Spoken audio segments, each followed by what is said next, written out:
We talked last time about how so much repression ends up in our root chakra. This includes both what we're capable of in the positive sense, but also in the negative sense. We left off with this paragraph, that one question that is often raised is whether it would be better to allow the unconscious to remain buried rather than to stir it up. The answer is that we can only attain freedom when everything that we have carried with us since the beginning of our existence is brought up into the light. What is that sound? I have no idea. Further spiritual development is only possible when everything we have amassed has been processed and purified, and all obstacles from the past removed. It is only when our vision is clear that we are able to recognize the path that will lead us towards realization. We are not only responsible for what we do, but also for what we do not do. At times during our life, opportunities are presented whereby we can decide whether to work on and rid ourselves of the contents of our unconscious, or continue to remain a captive in the wheel of destiny. Yoga is the best method of taking the decisive trip to work through the contents of our unconscious with complete awareness. The guidance of a realized master who has already successfully dealt with this process is essential.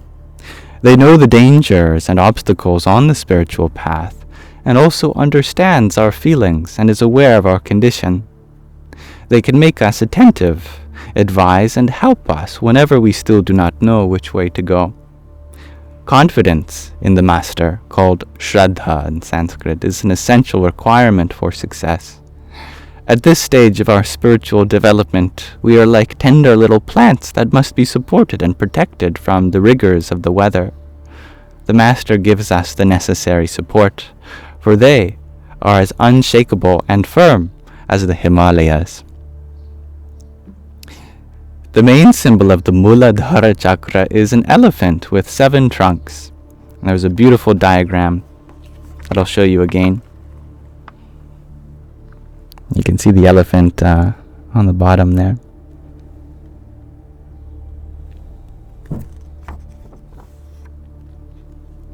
Generally, the elephant represents prosperity and wisdom, and in Indian mythology, the elephant is the carrier of Brahma, the creator who brought forth knowledge and creation. The elephant is a valuable animal that brings wealth to its owner, and it is said that in the brain of the fully grown male elephant, a brilliant pearl of unsurpassed value is to be found.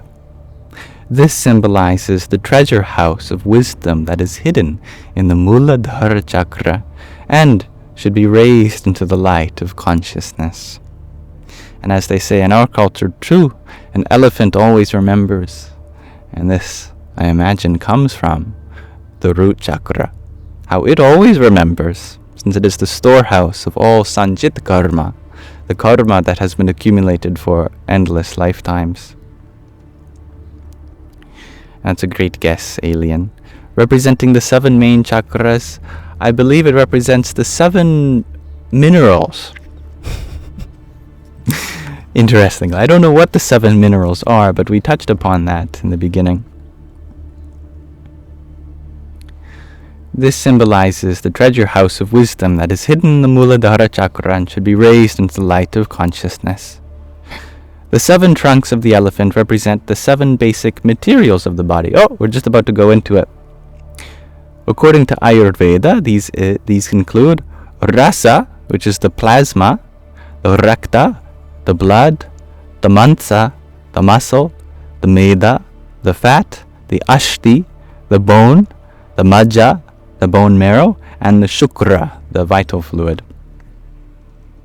As well as the sapdhatus, the 7 minerals, and the 7 precious gems that are found in the earth. And we can see table 1 in the appendix, which I've gone to before. It's a big, beautiful table that I encourage you to look at in the recording of the last reading. The saptadhatus also symbolize the 7 levels of consciousness. Unconsciousness, subconsciousness, dream consciousness, waking consciousness, astral consciousness, supreme consciousness, and cosmic consciousness.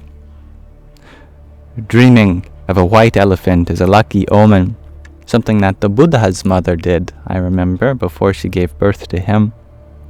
Especially if you are riding on the elephant in the dream. This large and mighty animal, whose power surpasses that of a human by far, can be tamed and led by a comparatively tiny goad or thorn called ankusha. The mind, the manas, and senses, indriyas, are also compared with a wild elephant and should be kept under control by the ankusha of mantra and discipline called sadhana. The bija mantra, the seed mantra of the Muladhara chakra is Lam, Lam, L-A-A-M, the sound of spiritual awakening.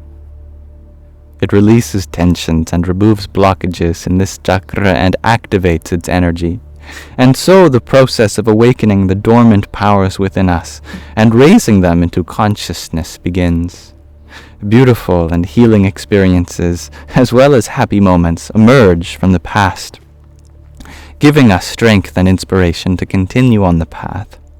But together with the pleasant experiences, we can also go through painful feelings in the Muladhara chakra, buried hurts and disappointments that were deeply etched into our consciousness come to the surface so they can finally be healed and resolved. Disappointment is not necessarily something negative. It means a transition, a step in our development, a teaching. Every learning step in our life accompanied by the correction of a false idea, by disillusionment. The Muladhara chakra is often full to the brim with painful disillusionments. But when we work our way through these misfortunes with wisdom, they are transformed into valuable experiences and opportunities for development. And there is so much more to explore in just this chakra alone. So we'll pause our reading of the hidden power in humans there for now, and I look forward to exploring it with you again next time. Om Namah Shivaya.